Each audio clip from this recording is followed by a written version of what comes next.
नमस्कार दोस्तों, कैसे हो आप सब।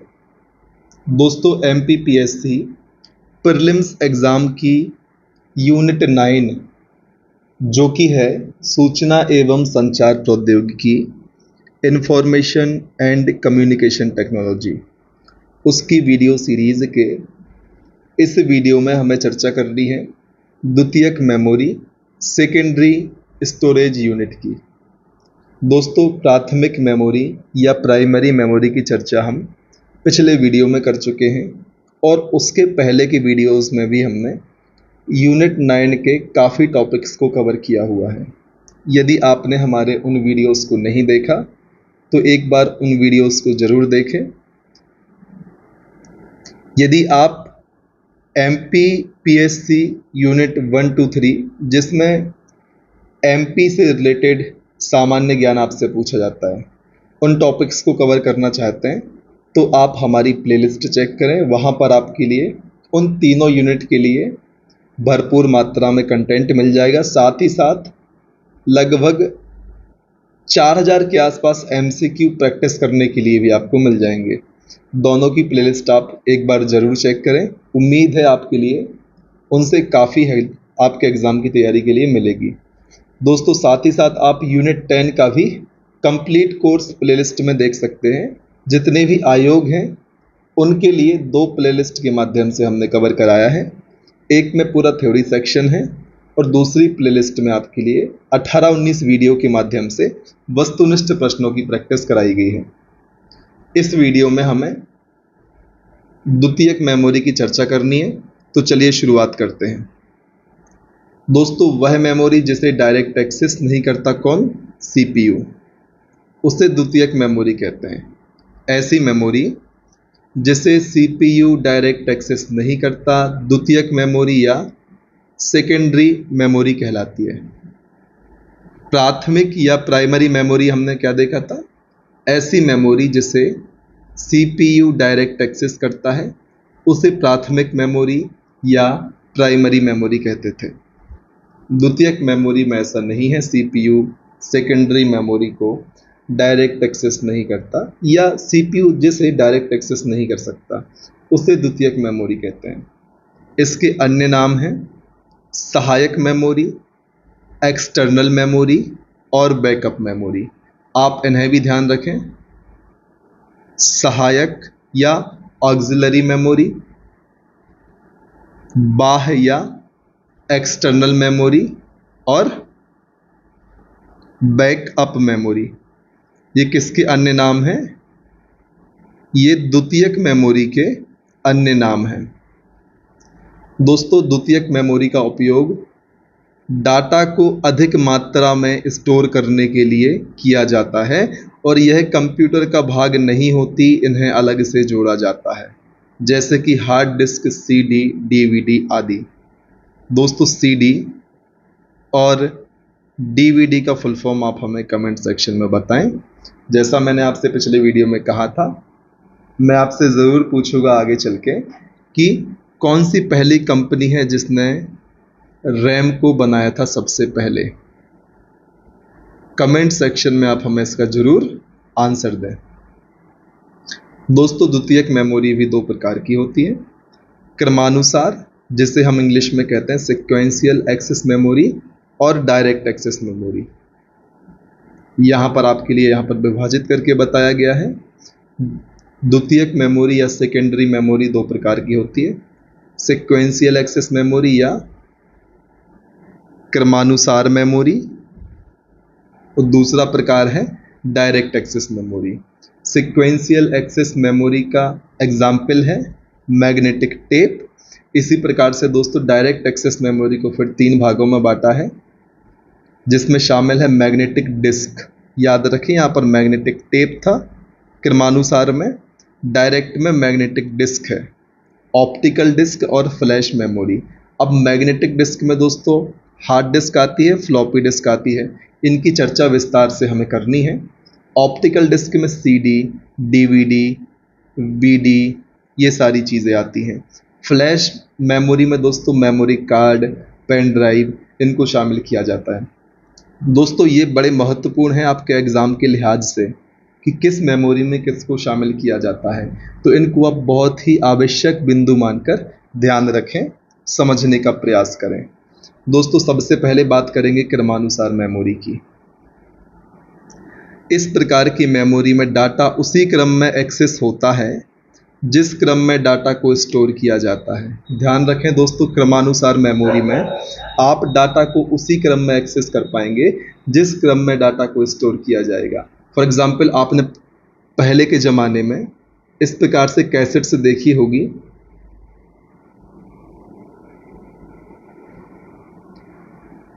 इनमें दोस्तों म्यूज़िक सॉन्ग वगैरह सेव होते थे। मान लो एक कैसेट में 5 सॉन्ग हैं, तो यदि आपको 5वें नंबर का गाना सुनना है तो आपको शुरुआत से लेके 5वें नंबर तक जाना होगा। फिर चाहे आप इसको प्ले करके जाएं, या अक्सर लोग पेन या बाकी सारी चीज़ों से यहाँ फंसा कर इसको घुमाते थे, जिससे जो इसकी रील होती थी वो आगे चली जाती थी और आप पहुंच जाते थे। लेकिन डायरेक्ट रास्ता नहीं होता था कि आप पहले से सीधे 5वें गाने पर जंप करके डायरेक्ट इसको सुन लें। आपके लिए एक क्रम में सारे गाने को सुनना होता था, या उस पूरी रील को पीछे तक पलटना होता था, तब आप उस गाने तक पहुंच सकते थे, फिर उसे सुन पाते थे। तो दोस्तों, इसी प्रकार से क्रमानुसार मेमोरी काम करती है, सिक्वेंशियल एक्सेस मेमोरी काम करती है। इसका उपयोग दोस्तों पहले होता था वीडियो प्लेयर में, टेप कैसेट आदि में। मैग्नेटिक टेप उसका उदाहरण है। लो दोस्तों, आपको यहाँ पर एक कैसेट बनी हुई दिख गई। दोस्तों, मैग्नेटिक टेप क्या है? सबसे पहले बनने वाली मैग्नेटिक मेमोरी है। ध्यान रखें, सबसे पहले कौन सी मैग्नेटिक मेमोरी बनी थी? तो मैग्नेटिक टेप के फॉर्मेट में बनी थी। इसमें पॉलीएस्टर फीता के साथ एक आयरन ऑक्साइड का लेपन किया जाता है। जो उसमें रील होती है, जिसमें अक्सर पत्थर बांध के फेंका करते तो उड़ती थी, तो जो उसमें एक पॉलीएस्टर का फीता होता है जिस पर आयरन ऑक्साइड का लेप किया जाता है। किस चीज़ का लेप होता है दोस्तों? आयरन ऑक्साइड का। किस पर होता है? पॉलीएस्टर के फीते पर होता है। उम्मीद है आपने ये कैसेट जरूर देखी होगी। आजकल प्रचलन में नहीं है। इसका उपयोग डिजिटल और एनालॉग डाटा को स्टोर करने के लिए किया जाता था। उम्मीद है इतनी चीज़ें क्लियर होंगी। अब बारी आती है डायरेक्ट एक्सेस मेमोरी की। दोस्तों, डायरेक्ट एक्सेस मेमोरी में डाटा किसी भी क्रम में एक्सेस एवं स्टोर किया जा सकता है। आपने अभी देखा होगा मेमोरी कार्ड में, हार्ड डिस्क में, सीडी में। मान लो किसी सीडी में या हार्ड डिस्क में 10 गाने आपने सेव किए, तो ऐसा नहीं है कि आपको पहले से यदि 10वां गाना सुनना है, 9वां गाना सुनना है, तो आपको सारे सुनने पड़ते हैं। आप सीधे 9वें पर जंप कर जाते हो, 5वें गाने को सुन लेते हो। तो ये दोस्तों डायरेक्ट एक्सेस मेमोरी के उदाहरण है। आप डायरेक्ट चले जाते हो जिस भी लेवल पर आपको डाटा को एक्सेस करना है वहाँ पर। तो दोस्तों, इसके उदाहरण है hard disk, floppy disk, DVD, pen drive आदि। यहाँ पर मेरा उद्देश्य था आपको कॉन्सेप्ट समझाना। क्रमानुसार और डायरेक्ट एक्सेस मेमोरी से कहने का तात्पर्य क्या है। फिर दोस्तों, अब बात करनी है प्रमुख डायरेक्ट एक्सेस मेमोरी के बारे में। कौन कौन से डिवाइसेस और मेमोरीज में शामिल होती हैं। सबसे पहले चर्चा की जाएगी हार्ड डिस्क की। दोस्तों, सीपीयू के अंदर डाटा स्टोर करने वाली प्रमुख डिवाइस होती है कौन सी? Hard disk. कंप्यूटर में सामान्यतः इसे सी ड्राइव नाम दिया जाता है। ध्यान रखें दोस्तों, हार्ड डिस्क को सामान्यतः सी ड्राइव नाम दिया जाता है कंप्यूटर में। और सबसे पहला हार्ड डिस्क बनाने वाली कंपनी कौन सी थी? IBM थी, जिसकी स्टोरेज क्षमता दोस्तों 5 MB थी सिर्फ। सबसे पहले हार्ड डिस्क किसने बनाई? तो दोस्तों IBM कंपनी ने बनाई। क्षमता कितनी थी उस टाइम पर? मात्र 5 MB थी। अब बढ़कर दोस्तों 22 TB तक पहुंच गई है। हार्ड डिस्क की स्पीड दोस्तों, यहाँ से इंपॉर्टेंट फैक्ट आपके लिए बन सकता है। हार्ड डिस्क की स्पीड दोस्तों RPM, रिवॉल्यूशन पर मिनट में मापते हैं। आपको RPM भी ध्यान रखना है, इसका पूरा नाम भी ध्यान रखना है। RPM में मापते हैं हार्ड डिस्क की स्पीड को, जिसका पूरा नाम होता है रिवॉल्यूशन पर मिनट। मार्केट में हार्ड डिस्क निर्माण करने वाली प्रमुख कंपनियां western digital, Seagate technology, Toshiba, EMC corporation, quantum, Hitachi प्रमुख हैं। उम्मीद है इतनी चीज़ें क्लियर होंगी। आप ध्यान रखें सी ड्राइव के नाम से। अक्सर कंप्यूटर में हार्ड डिस्क होती है। सबसे पहली हार्ड डिस्क IBM कंपनी ने बनाई थी, जिसकी स्टोरेज क्षमता 5 MB की थी और इसकी स्पीड को हम RPM में मापते हैं, रिवॉल्यूशन पर मिनट में मापते हैं। फिर बारी आती है फ्लॉपी डिस्क की। दोस्तों, यह माइलर प्लास्टिक से बनी एक वृत्ताकार डिस्क होती है जिसमें दोनों तरफ मैग्नेटिक पदार्थ का लेपन किया जाता है। इसका उपयोग कम डाटा या छोटे प्रोग्राम को स्टोर करने के लिए किया जाता है। वर्तमान में फ्लॉपी डिस्क का स्थान पेन ड्राइव ने ले लिया है। दोस्तों, 3 साइज में फ्लॉपी डिस्क अवेलेबल होती थी, 8 इंच, 5.25 इंच और 3.5 इंच। इनकी कैपेसिटी कितनी होती थी? तो 8 इंच की कैपेसिटी होती थी 200 KB के लगभग, 5.25 इंच की कैपेसिटी 1.2 MB के आसपास और 3.5 इंच की कैपेसिटी 2.8 MB के आसपास होती थी। इतनी चीज़ें आपको ध्यान रखनी है। फिर बात आती है ऑप्टिकल डिस्क के प्रकार की, जिसमें सबसे पहले हम देखेंगे CD को।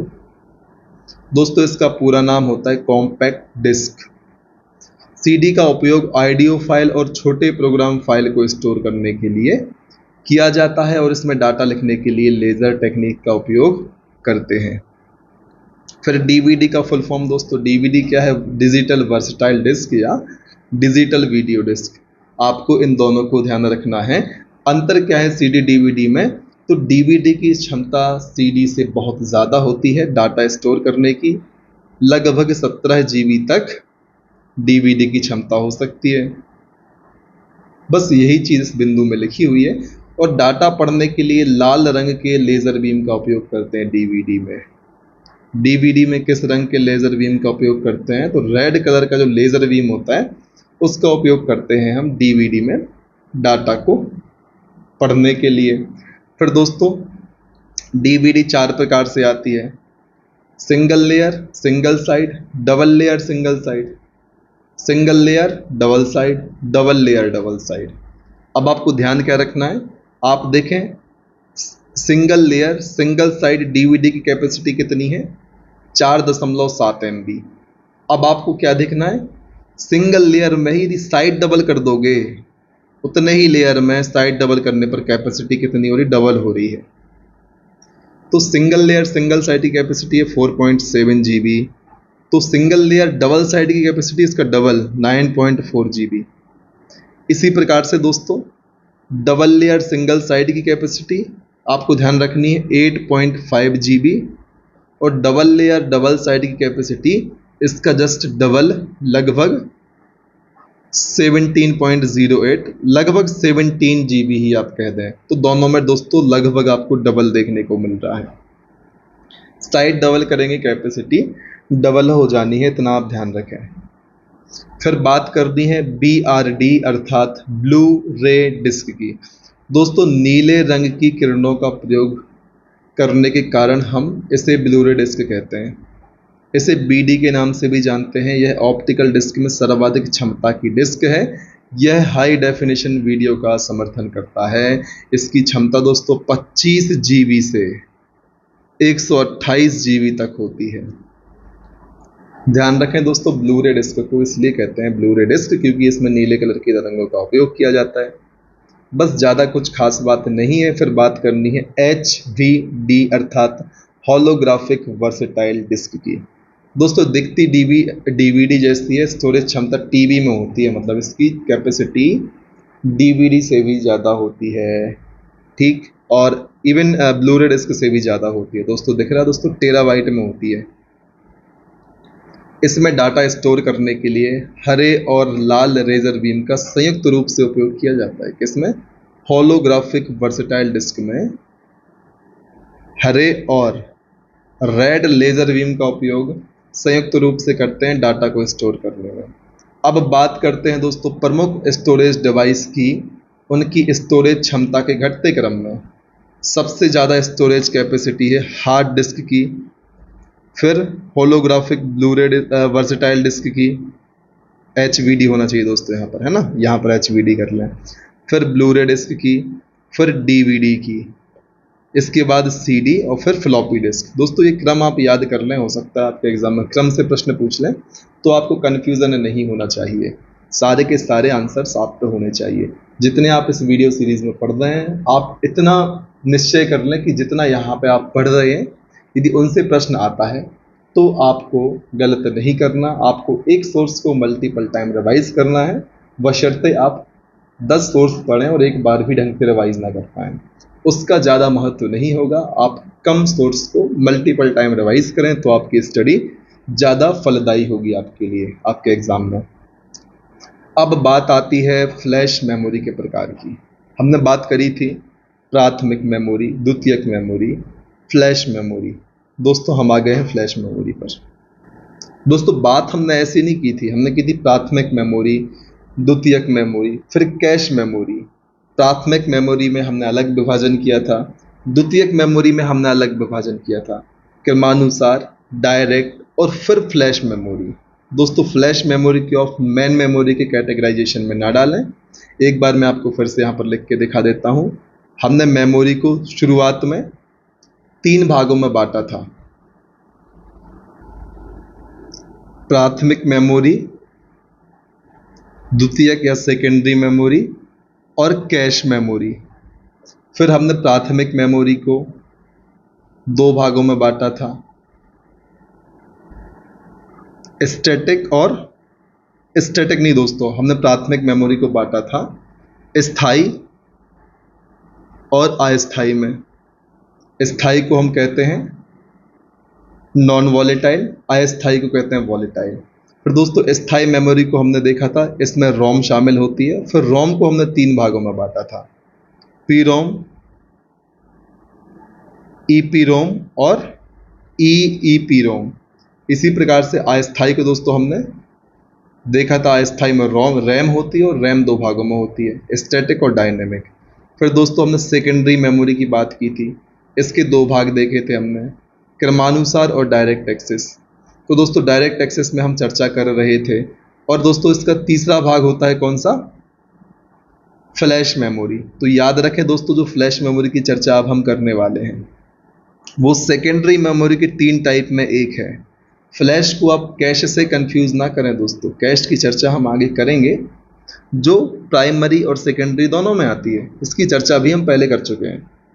अभी हमें बात करनी है फ्लैश मेमोरी की। उम्मीद है इतनी चीज़ें क्लियर होंगी, आपको इस चार्ट को नहीं भूलना है, नहीं तो फिर आप कंफ्यूज हो जाएंगे और जो कॉन्सेप्चुअल क्वेश्चन आएंगे उनमें आपको समस्या हो सकती है। तो इस चार्ट को आप ध्यान रखें। अब हमें चर्चा करनी है पेन ड्राइव की, पेन ड्राइव की जो कि फ्लैश मेमोरी का हिस्सा है। तो दोस्तों यह कंप्यूटर की सेकेंडरी और स्थायी फ्लैश मेमोरी ड्राइव है। ध्यान रखें दोस्तों, कंप्यूटर की सेकेंडरी और स्थायी यूएसबी फ्लैश मेमोरी ड्राइव है। यूएसबी का फुल फॉर्म आपको ध्यान रखना है, यूनिवर्सल सर्विस बस, यूनिवर्सल सीरियल बस भी लिखा मिलता है। यह डाटा को स्थायी रूप से स्टोर करती है कौन, पेन ड्राइव। ठीक, इसे यूएसबी पोर्ट से जोड़ा जाता है। इसकी स्टोरेज क्षमता गीगाबाइट तक हो सकती है। इसे कंप्यूटर से हटाने पर भी डाटा बना रहता है। उम्मीद है इतनी चीज़ें क्लियर होंगी। जल्दी इसलिए क्लियर होंगी क्योंकि पेन ड्राइव का यूज़ तो आपने कभी ना कभी किया ही होगा। फिर बारी आती है मेमोरी कार्ड की। दोस्तों पतले आकार का इलेक्ट्रॉनिक मेमोरी डिवाइस है, इसे मल्टीमीडिया कार्ड भी कहते हैं। बस आपको इतना ही याद रखना है कि मेमोरी कार्ड को मल्टीमीडिया कार्ड कहते हैं। फिर बारी आती है मास स्टोरेज डिवाइस की। यह कम लागत व सीमित क्षमता वाले स्टोरेज डिवाइस हैं, जैसे कि डिस्क एरे, CD रोम, ज्यूक बॉक्स। इन चीज़ों को आपको ध्यान रखना है। फिर बात करनी है कंप्यूटर मेमोरी से संबंधित अन्य तथ्यों की। दोस्तों सबसे पहले एक बिट, इसको शॉर्ट में हम स्मॉल b से दर्शाते हैं, 0 या 1, ऑन या ऑफ, इसकी कैपेसिटी इतनी होती है। फिर दोस्तों निबल, इसको हम कैपिटल N से दर्शाते हैं। एक निबल बराबर 4 बिट होता है या आधा बाइट होता है। अब एक बाइट बराबर क्या होता है दोस्तों, तो 8 बिट होता है। एक बाइट बराबर 8 बिट और एक निबल बराबर 4 बिट, तो एक निबल बराबर ऑटोमेटिकली आधा बाइट हो गया। और दोस्तों बाइट को हम कैपिटल B से दर्शाते हैं। फिर बारी आती है एक वर्ड। दोस्तों कॉम्बिनेशन ऑफ बिट्स, वर्ड काफ़ी सारे बिट्स को मिला के बनता है। 1 किलोबाइट दोस्तों इसको हम KB कहते हैं और 1024 बाइट से मिलके बनता है। 1 मेगाबाइट दोस्तों इसको हम MB बोलते हैं, capital M capital B। 1 megabyte या 1 MB मतलब 10 तो 24 किलोबाइट। 1 GB गीगाबाइट मतलब 10 तो 24 मेगाबाइट। इन्हें दोस्तों आप इस प्रकार से दर्शा सकते हैं, आप कैलकुलेट कर लेना तो आसानी से सारी चीज़ें आ जाएंगी। फिर 1 टेराबाइट TB मतलब 10 तो 24 GB।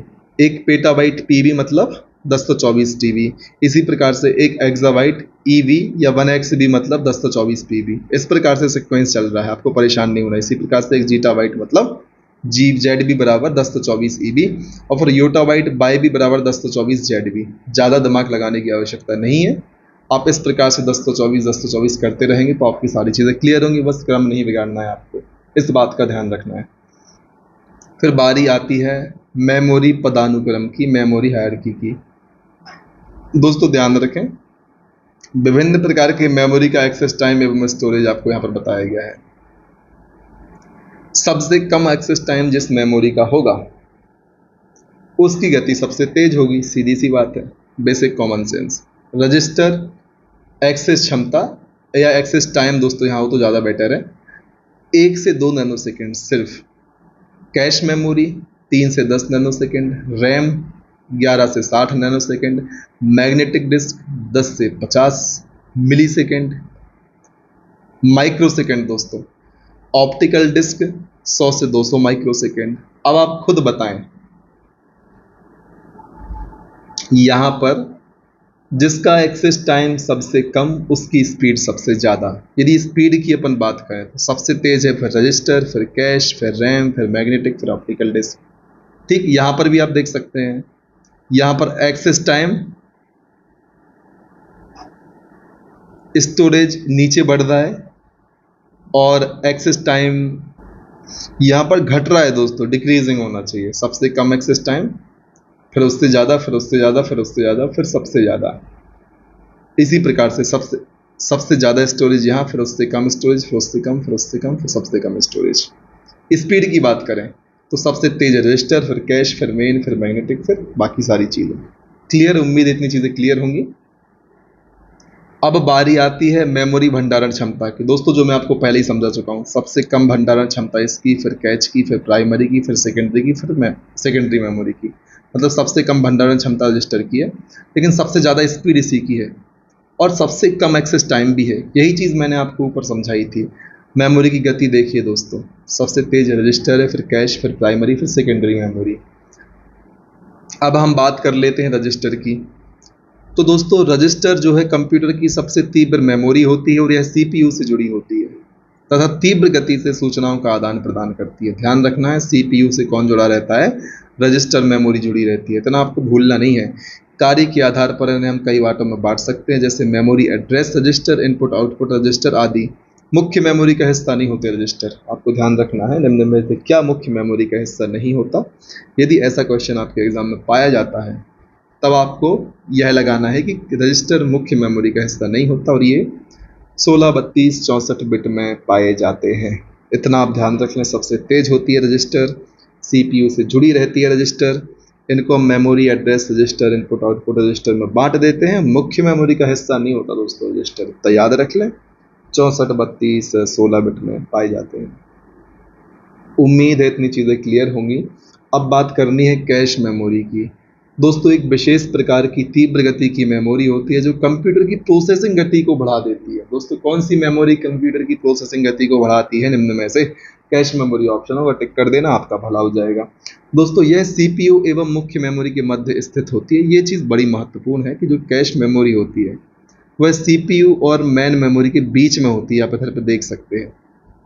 ठीक है, कैश मेमोरी अस्थायी प्रकार की मेमोरी है और इसे हम CPU की मेमोरी कहते हैं। किस मेमोरी को CPU की मेमोरी कहा जाता है दोस्तों? तो कैश मेमोरी को CPU की मेमोरी कहा जाता है। अब प्रोसेसिंग की गति को कैसे बढ़ा देती है? जो भी महत्वपूर्ण डाटा, आंकड़े, जो काम होता है, कैश मेमोरी अपने अंदर स्टोर कर लेती है उन चीज़ों को, तो CPU को बार बार मेन मेमोरी तक नहीं जाना पड़ता। इंपॉर्टेंट चीज़ें यहीं से लेके वापस हो जाता है, जिससे स्पीड बढ़ जाती है। फॉर एग्जाम्पल, यदि आपकी गैरेज है एक, और गैरेज में आपने एक कोने में बहुत सारे औजार जमा के रखे हुए हैं गाड़ियों को रिपेयर करने के लिए। अब गाड़ी आपके पास एक आई और जहाँ पर गाड़ी ठीक होती है वहाँ पर आप 7-8 अलग से जो मेन आपके औजार हैं वो साथ में लेके जाते हैं, जिनकी आपको लगातार आवश्यकता पड़ती है, तो वो आपके पास ही हैं।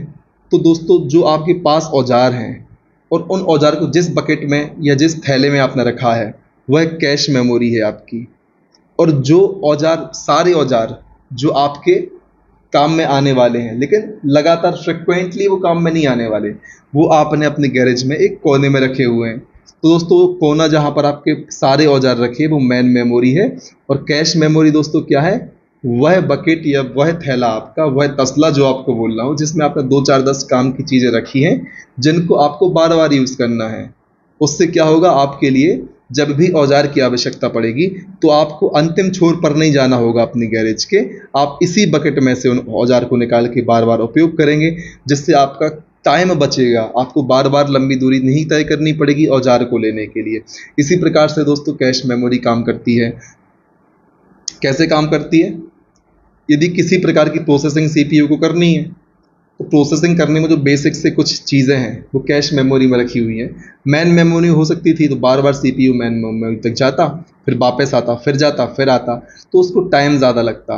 लेकिन कैश मेमोरी ने बीच में कुछ काम की चीज़ें जिनकी बार बार आवश्यकता पड़नी है अपने अंदर समाहित कर ली, तो अब सीपीयू को यहीं से वापस सारी चीज़ें मिलती जा रही हैं। इससे दोस्तों क्या होता है, कंप्यूटर की प्रोसेसिंग गति बढ़ जाती है। उम्मीद है यह बात आपको समझ में आई होगी। इसी के साथ दोस्तों हमारा मेमोरी वाला टॉपिक भी खत्म होता है। अगले वीडियो से हम शुरू करेंगे कंप्यूटर सॉफ्टवेयर के बारे में। यदि आपको हमारी वीडियो से बेनिफिट होता है, चीज़ें क्लियर होती हैं, तो दोस्तों अधिक से अधिक संख्या में लाइक करें, शेयर करें वीडियो को, चैनल को करें सब्सक्राइब। बहुत टाइम लगता है दोस्तों, बहुत मेहनत लगती है। यदि आपको बेनिफिट होता है तो आपका नैतिक दायित्व तो बनता है हमारे चैनल को सपोर्ट करना, वीडियोस को सपोर्ट शेयर करना, लाइक सब्सक्राइब करना, कमेंट भी कर दें, लगातार मेहनत करें। तब तक ना रुकें जब तक कि आपको आपकी मंजिल प्राप्त नहीं होती। जय हिंद, वंदे मातरम।